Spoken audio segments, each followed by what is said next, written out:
How's it going, people? It's Charlie and welcome back to the Chatting Footy Show YouTube channel. Hope everyone's doing alright once again this evening. So then, I just thought I'd do a video just talking through the games that Leeds United have had in April, just assessing the month overall. Since we've had a really good bit of form during the month of April, we're unbeaten in about 6 games now, which is really good to see. So we'll just talk through each game briefly and just assess the month in general. Just before I go any further, guys, as always, smash that like button, comment your opinions, and most importantly, subscribe. Let's get into it. So then, guys, the first game of April was against Sheffield United, who were not officially relegated at the time, but they were pretty much nearly relegated. We came up against former head coach Paul Heckingbottom. So obviously there was a little bit of banter flying about on Leeds United Twitter in the days leading up to that game. I was very confident going into that. You know, as I said, they were pretty much down. And we were coming off some good results against the Fulham and Chelsea. So the game went as expected, to be fair. You know, Leeds won it 2-1, goals from Harrison and a Phil Jagielka own goal. I mean, it was scrappy in parts with that game, but it was really good that we did get those 3 points, because after Sheffield were playing Man City, Liverpool and Man United back to back. So at the time I was really happy that we did get the 3 points against the Blades, because it put us in good stead for that. If worse comes to worst and we did get some bad results over the next 3, it was okay, and that we pretty much guaranteed safety in that game. So yeah, it was a really good way to start the month. So then, guys, after Sheffield, our next game in April was against the soon-to-be champions Man City. A game that I think a lot of Leeds fans, including myself, was very apprehensive, very anxious and nervous going into that game for obvious reasons. You know, I think even with a weakened side, they can beat pretty much any team in this league, even Europe, if I'm honest with you. Even their 3rd, 4th string team could do really well in this league. They've just got world-class talent in the first 11 and on the bench. But, you know, it was a game that had a bit of everything, really. I thought opening stages we played quite well. We contained them well, limited the number of chances that they had. We took the lead through Dallas early on. Well, I say early on, it was about 40 odd minutes gone. And we looked okay in that game. And then Cooper gets himself sent off. Which was frustrating at the time, but it meant that we had to be a bit more pragmatic, and Bielsa made the necessary changes. He brought Bamford off, which was unfortunate for Bamford, because he had a chance earlier in the game that he should have scored. Hopefully, if it had been on the pitch, he might have scored, but you know, he had to take one for the team, and Pascal Strike came on, who I thought had an amazing game once he came on. And second half, obviously Leeds, again, as I said, Bielsa had to make us a bit more pragmatic. It was literally just every man behind the ball. City had a lot of the ball. They were pressing us. It were high intensity, but we managed it really well and coped very well. We had the odd breakaway. Rafinha had a chance that he takes round Edison and that he should have scored for me. But it turned out that we managed to be okay in the end.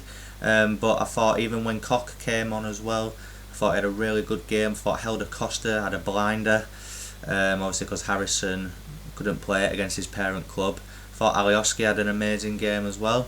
And speaking of Alioski, to win us the game, Alioski with a Pirlo-esque through ball outside of the foot through to Leeds-born Stuart Dallas, slots it in between Edison's leg to complete his brace and to give Leeds all 3 points. What an amazing afternoon that was. Like, it proper made my weekend, did that. It might sound a bit sad saying that, but obviously, you know, as a newly promoted team, to beat Man City, who could potentially go on and win the Premier League, Champions League, they've just won League Cup the other day, you know, they're a top class side. and for Leeds to beat them in their own backyard and to draw with the Metal Road earlier on in the season, they've not beat us this season. That is an amazing achievement, and it just shows how far we have come as the seasons progress. So yeah, really impressive result was that one. So then guys, after the heroics at the Etihad, we faced last season's champions Liverpool at Ellen Road, where the score was 1-1, which, to be fair, it was a fair result. Was that I feel like we were very sloppy in the first half, gave the ball away way too much for me, sloppy at the back as well. Llorente had a alright half, he was probably the best of the back four in the first half, but I felt like Thiago had the run of Ellen Road in that first half. He proper bossed that midfield, and actually Phillips found it quite hard to deal with him in that first 45, and they rightfully took the lead through Sadio Mane. Well worked goal really. Harrison needs to mark Trent better in that one for me, but they go 1-0 up and they go into the break with that lead as well. Second half we came out much better, again a bit more pragmatic in how we were defending, but I feel like the attacking play was back, and the Bielsa ball was starting to implement itself again, and we managed to get the equaliser from a corner actually, from Diego Llorente. Really buzzing for him to get his first goal. He's deserved it with the performances he's put in over the last few weeks. I think since he's been fit and is consistently in this team, he's more than proved his worth, and yeah, as I say, we're really happy for him that he managed to get that goal.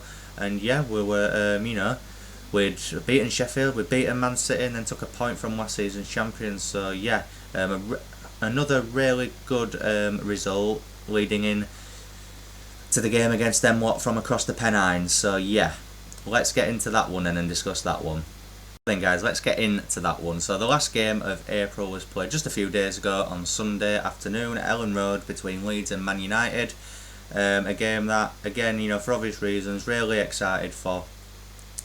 Hopefully, I thought that Leeds maybe could have gotten revenge after the 6-2 back in December at Old Trafford, but that just wasn't meant to be. It finished 0-0. Really wasn't the game that we all expected, was it, to be honest? A game of very few chances.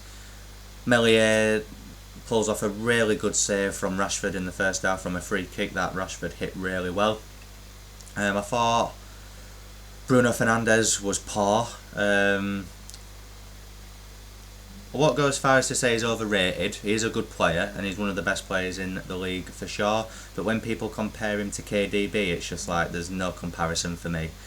KDB's in a world of his own, he's an unbelievable midfielder, and Bruno doesn't even come close for me. He's a really good midfielder, but yeah, just doesn't come close. That's just my opinion. But yeah, I thought Phillips pocketed him really well, and managed to keep him out of the game and limit the chances that he could either have or create for someone else. I thought the back four played really well, especially Llorente. Again, really outstanding performance from him, and Pascal actually. Thought he had a really good game, but I just want to shout out Alioski as well, because I feel like over the last few games he's been playing really well. Don't know if he's doing that to try and get a new contract at Leeds, or at least if other clubs are going to be having a look at him in the summer, like them from Turkey or just any team really. I feel like he's definitely earning himself a new contract, whether it's at Leeds or somewhere else. Against Man United the other day, that last ditch tackle on Dan James isn't being spoken about enough. Just a really good overall performance. I think we've missed Rafinha and Rodrigo over the last few games as well though. I know that we got that good result at City and against Liverpool and that, but I feel like once they are fully fit they should be back in this team for me, and I feel like we can even go from strength to strength if we make the right signings this summer as well. So then guys, that concludes the end of this video. Thank you for watching. Hope you've all enjoyed this little sort of review on April's fixtures. Got 5 games in May that will finish the rest of the season. We've got Brighton at the weekend, followed by Spurs, Burnley, Southampton and West Brom. Winnable games for me. I mean, if you count Spurs as like the hardest game out of that, even if we got a defeat there, I feel like the other 4 are easily winnable. But you know, let's not get ahead of ourselves. You know, I know everyone's talking about this Europa conference and everything. That would be amazing if we could get that, and yes, it is possible. But for me, as long as we finish in that top 10, I'll see that as an amazing first season back in the Premier League. It's what I've been waiting for, and I've really, really enjoyed every minute of it. So yeah, hit that like button, guys. Comment your opinions, and please subscribe for more, and I will see you in the next one. Thank you.